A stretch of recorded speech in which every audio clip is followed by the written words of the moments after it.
Part 2.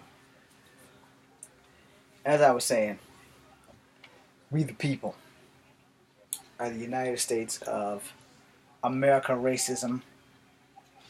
What I should have said was we the people of American racism, or we the people of racist America are all cowards. We see people, we judge them on the actions of other people who look like those people, and yet we don't want to call ourselves racist. We don't want to call ourselves prejudiced. We don't want to reach out and make a difference. We don't want to sit down in a forum of every ethnicity and every religion, two of each, in a room, in a chamber, with security, or we can handcuff everybody to a chair so they can voice their opinion without taking action.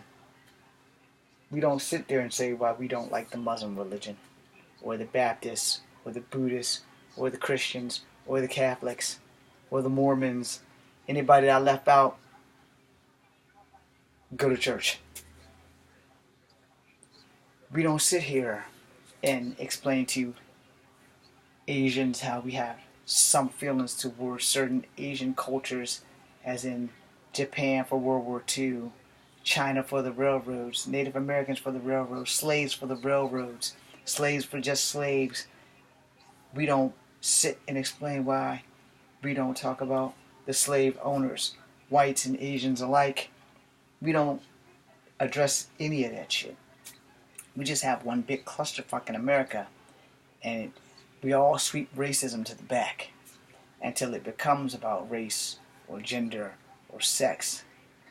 It doesn't become racist if a black man rapes a black woman, but it's still a crime, but it doesn't get the media attention. It doesn't become racist when a white man rapes a white woman. It doesn't get the media attention, but it's still a crime. You hear about it, it's probably like a 40-second clip and then it's done.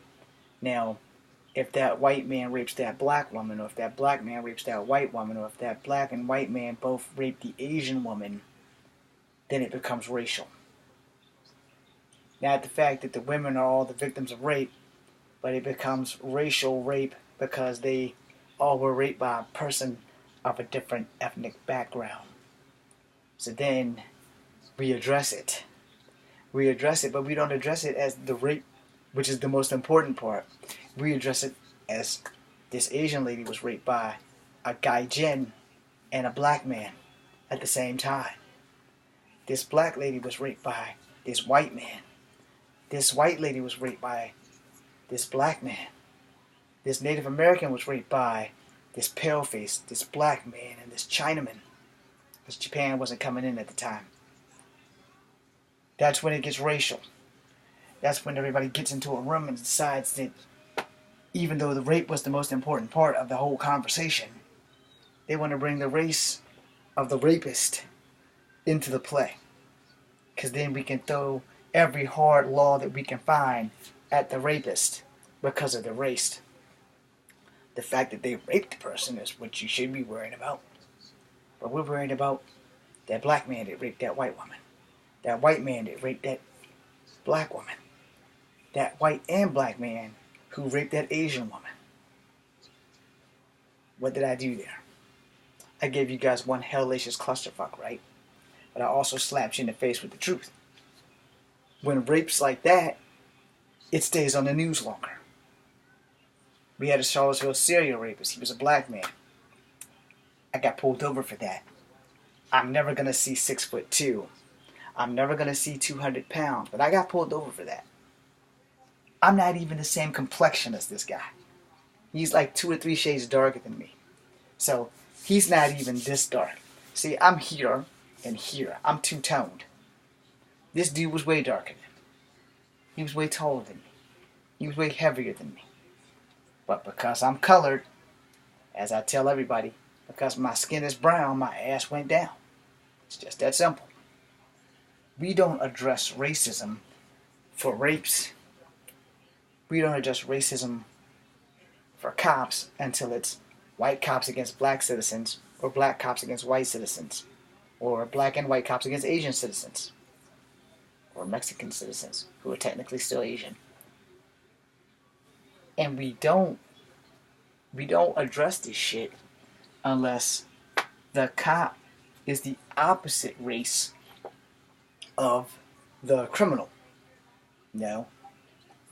The fact that the criminal might have made a crime, that's not a problem. But the race of the cop arresting the criminal for the crime is a problem. And as I've said in another video, when we are out here videotaping all these events that are going on, we never catch it from the beginning. We never catch it from when the cop arrives and tries to talk about why they're there. We catch the cop jerking the kid up.